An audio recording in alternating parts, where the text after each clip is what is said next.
Acclame très bien pour le Seigneur des Seigneurs. Bien-aimés, tous les mois d'août qui viennent de terminer, c'était les mois de célébration de la parole. Et avec les pasteurs Augustin, toute la semaine passée, nous avions célébré la parole de Dieu. Ce matin, je vais faire un effort pour terminer cet enseignement. Et toute cette semaine, toute la semaine qui va commencer, je ferai un effort pour encore récapituler pour une bonne compréhension. J'avais dit ceci. Là où la parole est célébrée, c'est Jésus-Christ qui est glorifié. Une église qui célèbre la parole de Dieu, c'est une église qui élève Jésus. Et nous venons même de les voir ce matin. Lorsque nous élevons Jésus, c'est alors que nous savons qui il est. C'est alors qu'il se manifeste à nous.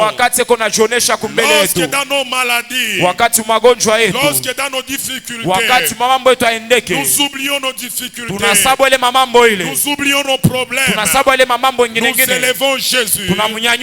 Jésus se révèle à nous. Dans la prison, Paul et Silas ont oublié leur douleur, ont oublié leur pleurs, ont oublié leur humiliation.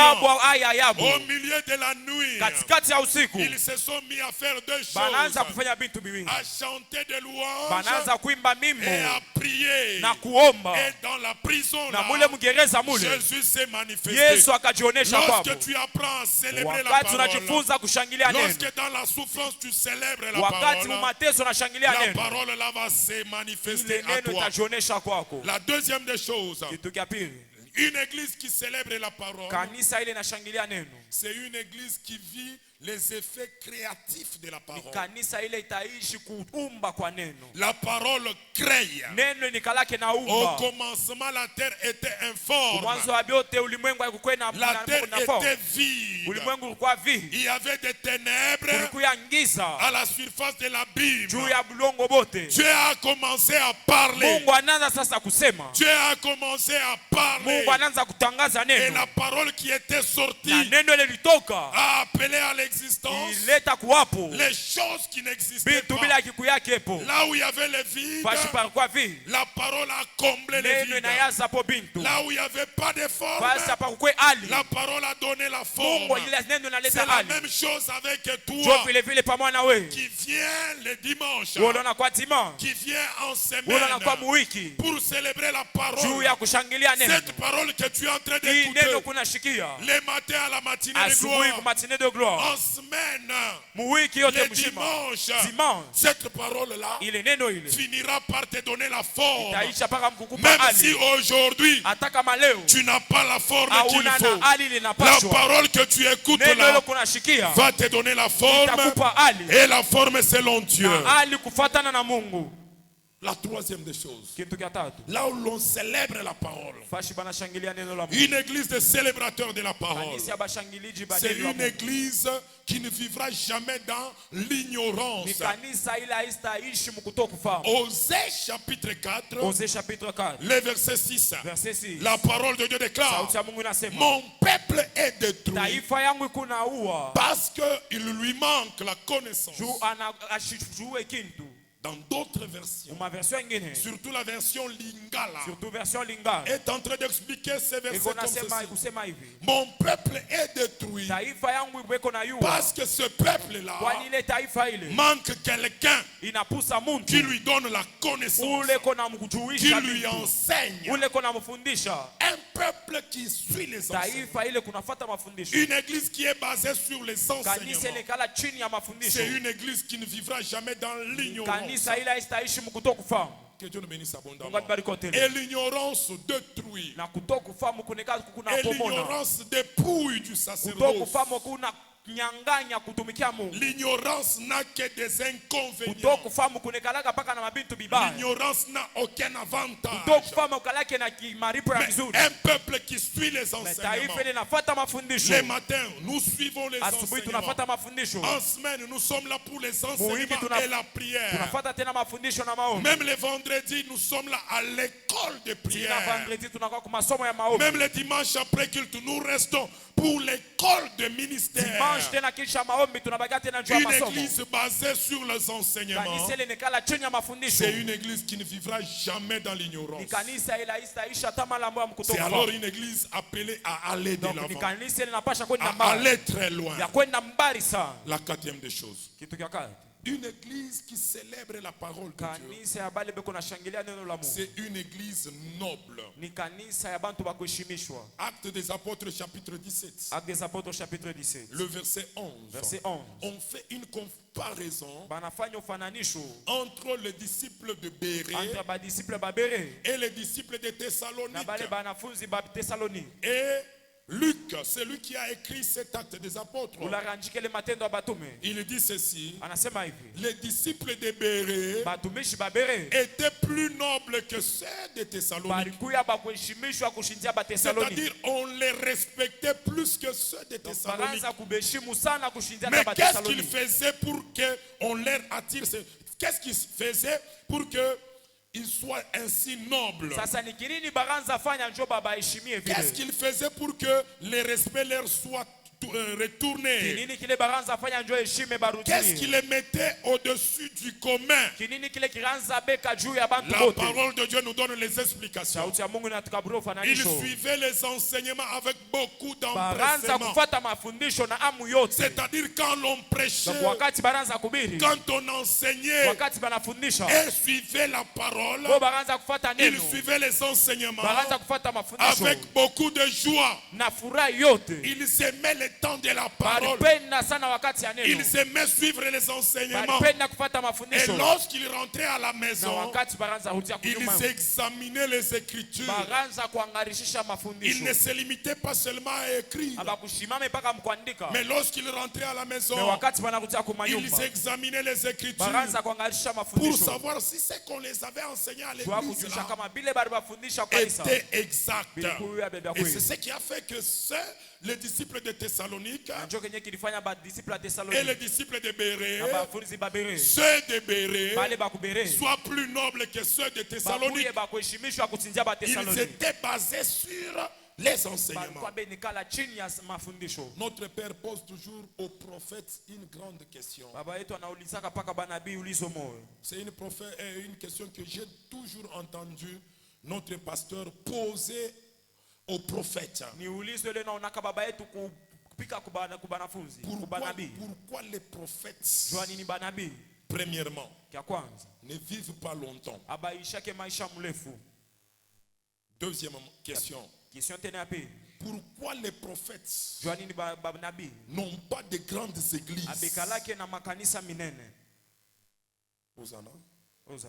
Ça, tous les prophètes qui ont déjà défilé du haut de la chair de New Life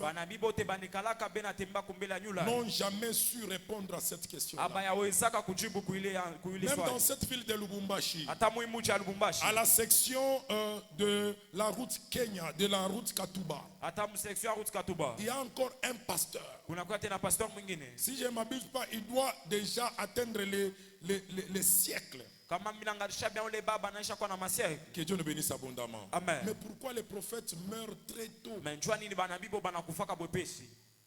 Citez-moi dans cette ville de Lubumbashi un prophète qui a une grande assemblée. Vous trouverez que les grandes assemblées, les assemblées qui ont le renom, ce sont les assemblées où l'on donne d'abord les enseignements. Que Dieu nous bénisse abondamment. Ça, c'était une parenthèse que je passe vite. Une église qui célèbre la parole de Dieu, c'est une église qui fera des prières efficaces.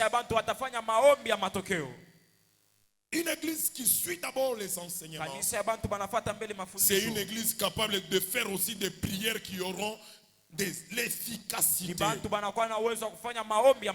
Proverbe chapitre 28. Proverbe chapitre 28. Le verset 9. Verset 9. Si quelqu'un détourne son oreille pour ne pas écouter la loi, sa prière même devient une abomination.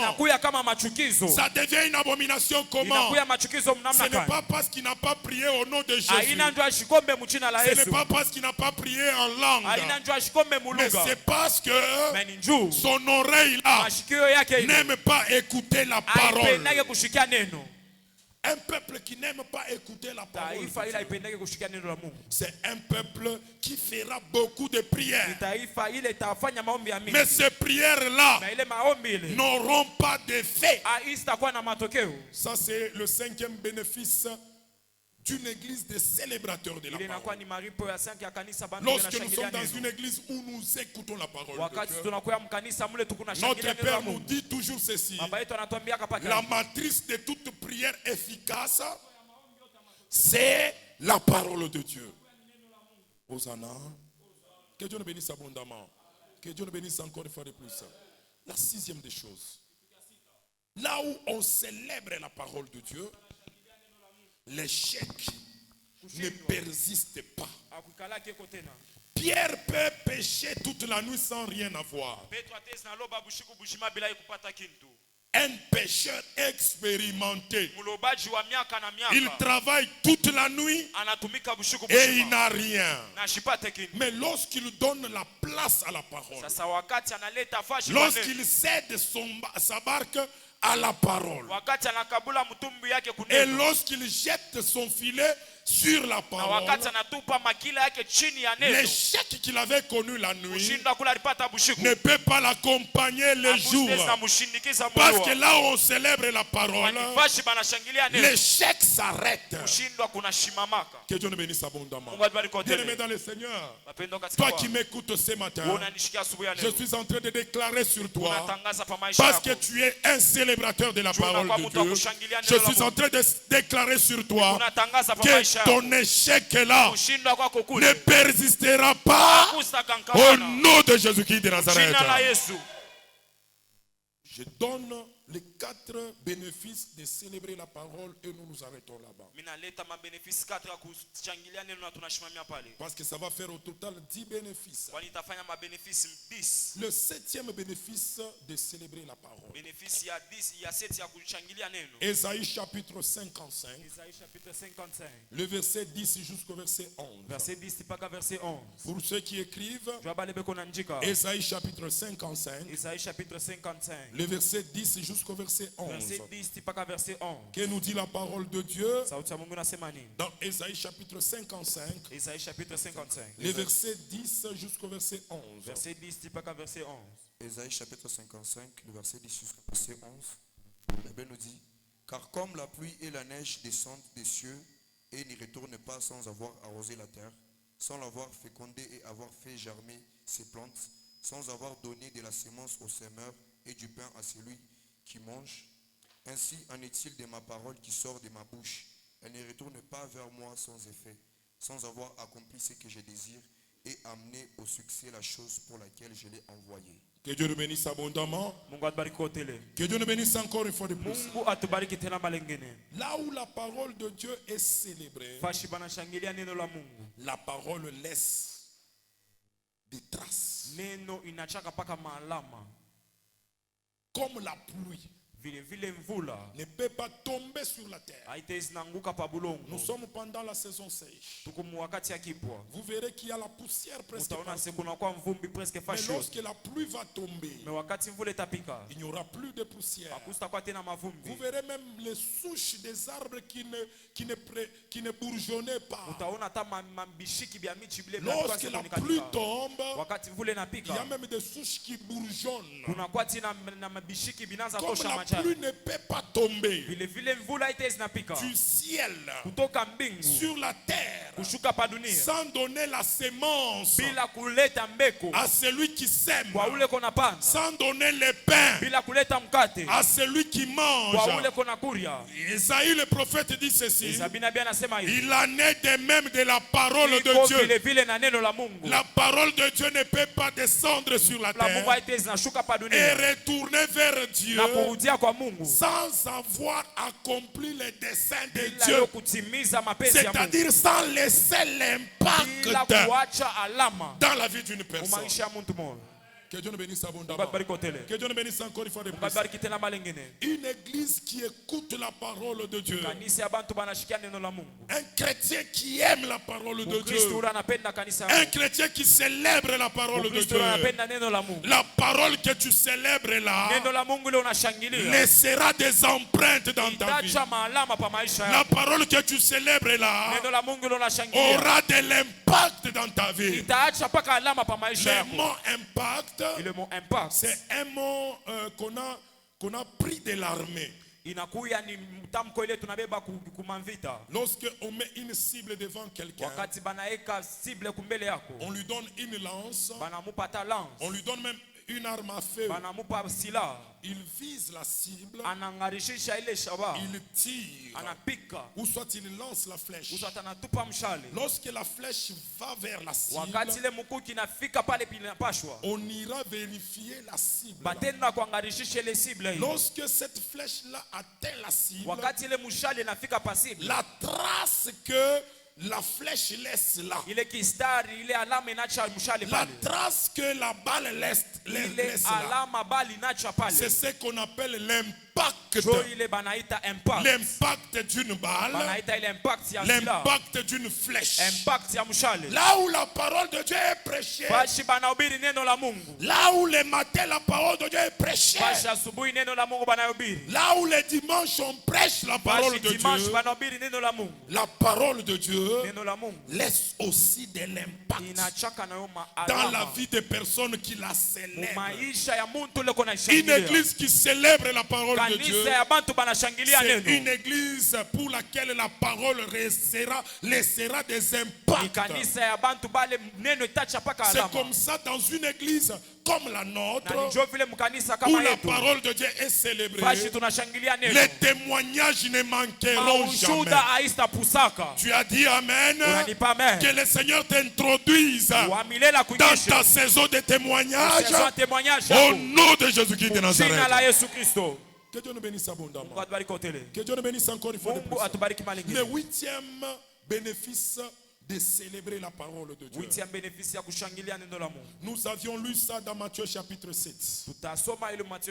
Nous avions lu ça dans Matthieu chapitre 7. On nous parle de deux personnes. Une personne qui a bâti sa maison dans le sable, et une personne qui a bâti sa maison sur le roc. Pour les deux maisons là, 3 saisons se sont passées. Que Dieu nous bénisse abondamment. J'ai dit que Dieu nous bénisse abondamment. La pluie, les torrents et les vents. Ce sont des choses inévitables dans la vie de tout homme. Il y a même un philosophe qui a parlé de haut et de bas. Que Dieu nous bénisse abondamment. Amen. La pluie, les torrents, c'est-à-dire un vent violent, et les vents peuvent toujours souffler, peuvent toujours frapper ta vie. Tu peux aussi passer par un moment compliqué, un moment où tout ne va pas, un moment où tout le monde t'abandonne, un moment où tu dégages les odeurs et personne ne peut s'approcher de toi parce que tu sens déjà. Personne ne s'approche de toi. Ils vont s'approcher de toi pour gagner quoi? Mais un célébrateur de la parole, il il est comme un homme sage qui a bâti sa maison sur les rochers. Peu importe la force de la pluie, peu importe la force du torrent, peu importe la force du vent, tu le verras inébranlable. Quelqu'un qui est basé sur la parole. Un chrétien qui fonde sa foi sur sa parole. Tu ne sauras même pas découvrir quand il a l'argent et quand il manque l'argent. Tu ne sauras même pas découvrir quand il a un problème et quand il n'a pas de problème. Parce que malgré que la pluie va tomber, malgré que les torrents vont frapper cette maison, malgré que les vents vont frapper la maison, il restera toujours inébranlable. Parce que sa foi est basée sur la parole de Dieu. Que Dieu nous bénisse abondamment. Que Dieu nous bénisse encore une fois de plus. Moi j'aspire à ça. Et si tu vis avec moi, tu ne sauras pas quand j'ai et quand je n'ai pas. Que Dieu nous bénisse abondamment. Que Dieu nous bénisse abondamment. Parce que nous avons la foi. Et la foi vient de ce qu'on entend. Et ce qu'on entend, c'est la parole de Dieu. Lorsque tu fais de la parole le fondement de ta vie, certainement tu peux passer par des moments compliqués. Tu peux passer par des moments difficiles. Tu peux même passer par un moment où tu commences même à te poser la question: mais est-ce que Dieu exauce même mes prières? Est-ce que Dieu lui-même là est là? Que Dieu nous bénisse abondamment. Mais lorsque tu es un célébrateur de la parole, tu entendras toujours une voix qui te dit: car il faut que ceux qui s'approchent de Dieu croient que Dieu existe et qu'il est le rémunérateur de ceux qui les cherchent. C'est-à-dire Dieu paye toujours. Il finit par payer. Il n'aura jamais des arriérés dans son entreprise. Surtout pour ceux qui les cherchent, Dieu finira toujours par les rémunérer. Alors tu verras une telle personne inébranlable. S'il vient à l'église à 8 heures, pendant qu'il a de quoi manger à la maison, même quand il n'a pas à manger, à 8 heures il est à l'église. Lorsqu'il se met debout pour danser, ça ne veut pas dire qu'il danse parce qu'il a laissé des choses à la maison. Qu'il ait de quoi manger, qu'il n'ait pas de quoi manger, il louera toujours son Dieu. Il célébrera toujours son Dieu. Tu le verras toujours souriant. Que Dieu nous bénisse abondamment. Un célébrateur de la parole, même quand il passe par des moments compliqués, tu ne le verras pas toujours comme ça. Que Dieu nous bénisse abondamment. Il y a des gens comme ça. Pourquoi? Oh non, j'ai pris du thé le matin, mais il n'y avait pas du lait. Toi au moins tu as pris du lait, du thé. Mais à moi que tu dis ça, je me rappelle même plus la dernière fois que j'ai pris une tasse du thé. Mais moi je suis dans la joie. Mais toi qui as pris du thé sans lait,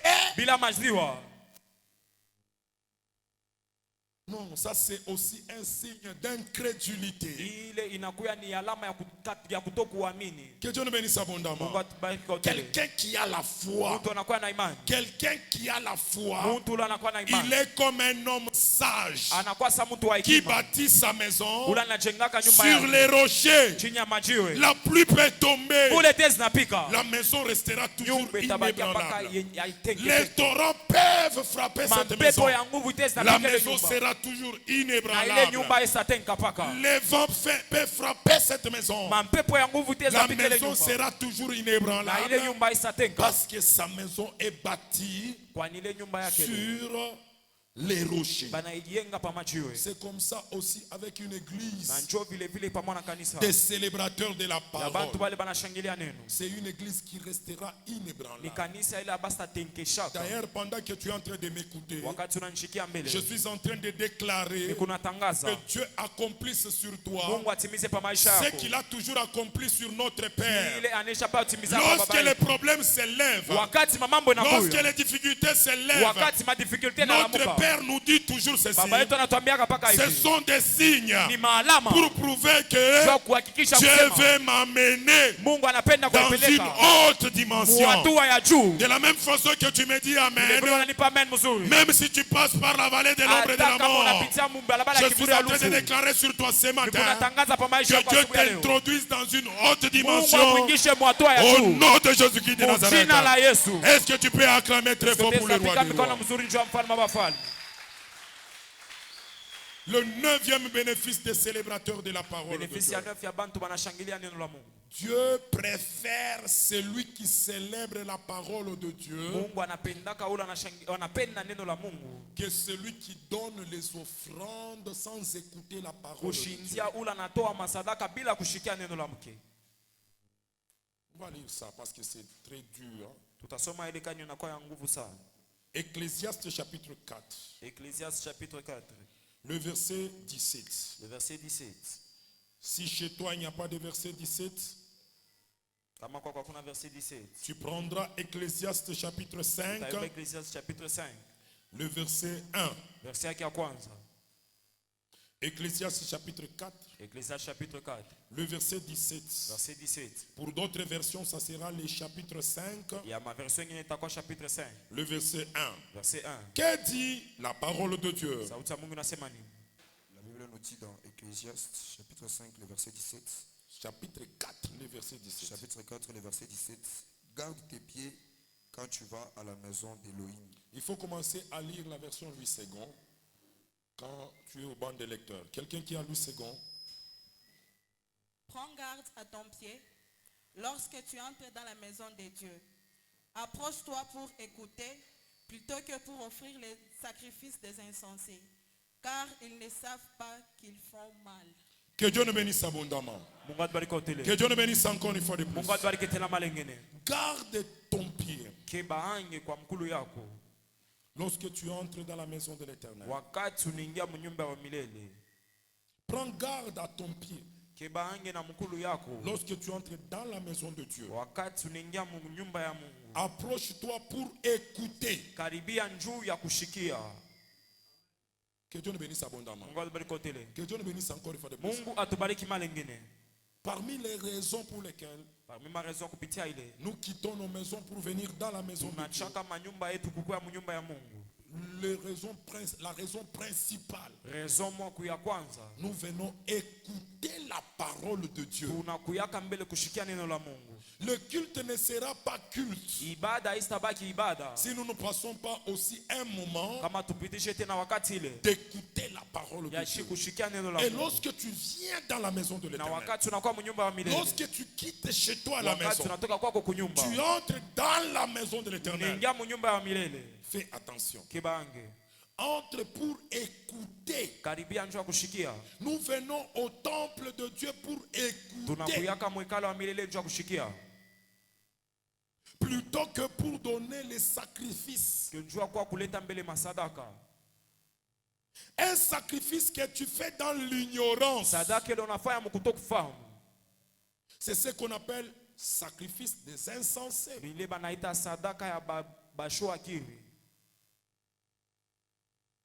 Que Dieu nous bénisse abondamment. Que Dieu nous bénisse encore une fois de plus. Une offrande que tu fais par habitude. Une offrande que tu ne fais pas par révélation. La révélation, ça veut dire la compréhension de la parole de Dieu d'abord.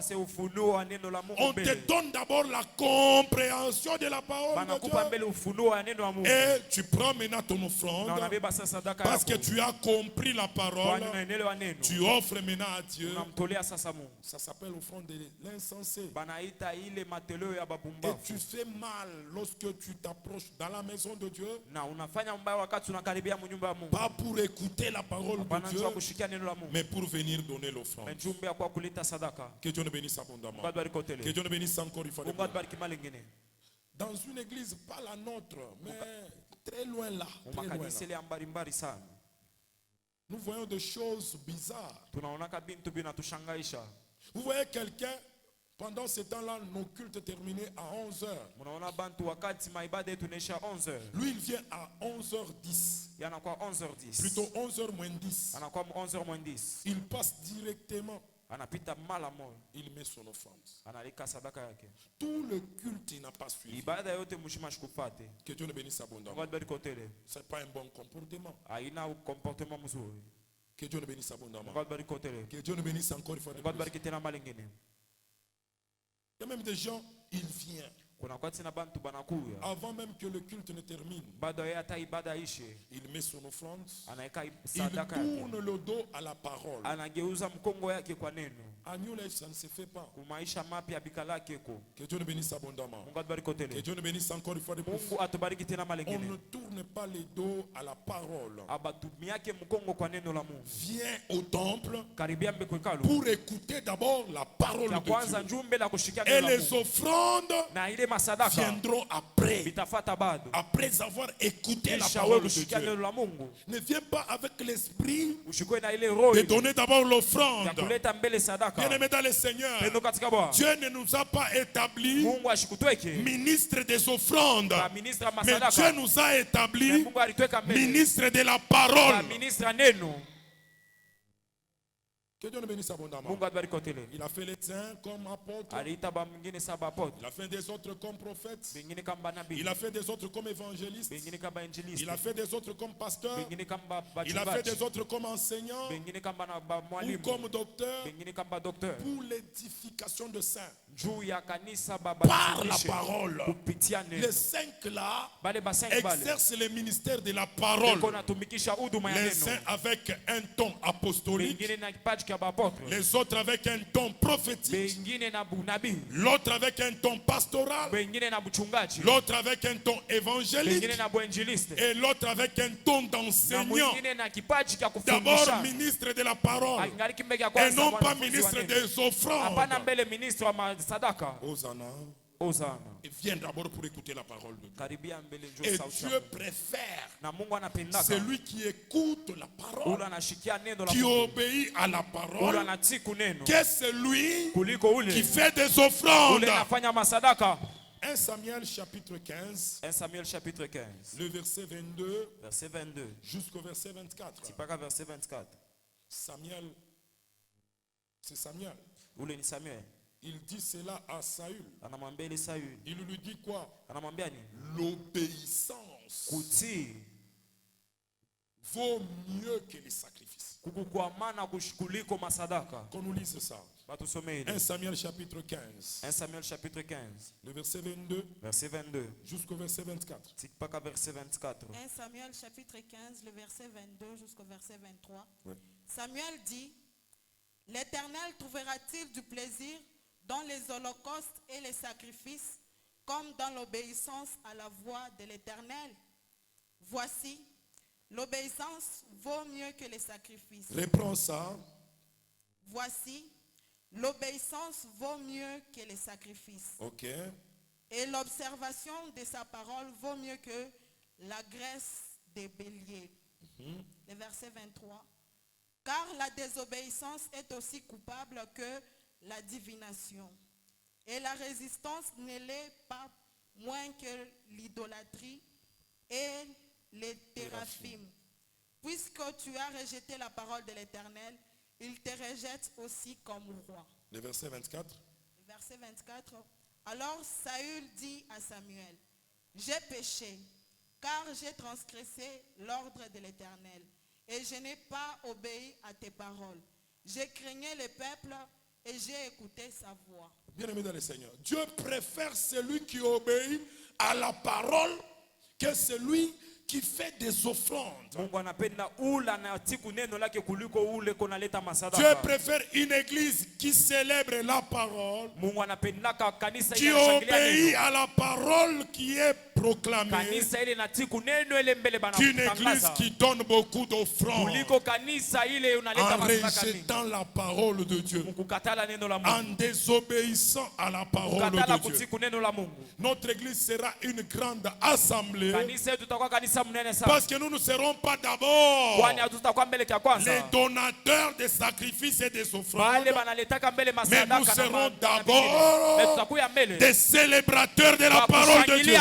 Que Dieu nous bénisse abondamment. Là où la parole de Dieu est célébrée, Dieu préfère une telle église qu'une église qui ne célèbre pas la parole de Dieu, qui désobéit à la parole de Dieu, qui rejette la parole de Dieu, mais qui fait beaucoup d'offrandes. Ces offrandes-là, les sages Salomon les appelle les sacrifices des insensés.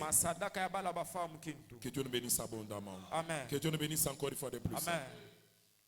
Le 10e bénéfice de célébrer la parole. Et nous nous arrêtons par là. Psaume chapitre 29. Psaume chapitre 29. Le verset 3. Verset 3. Jusqu'au verset 9. C'est pas qu'à verset 9. Psaume chapitre 29. Psaume chapitre 29. Le verset 3. Verset 3. Jusqu'au verset 9. C'est pas qu'à verset 9. Psaume chapitre 29, le verset 3 jusqu'au verset 9. Ouais. La parole de Dieu déclare: la voix de l'Éternel retentit sur les eaux. Le Dieu de gloire fait gronder des tonnerres. L'Éternel est sur les grandes eaux. La voix de l'Éternel est puissante. La voix de l'Éternel est majestueuse.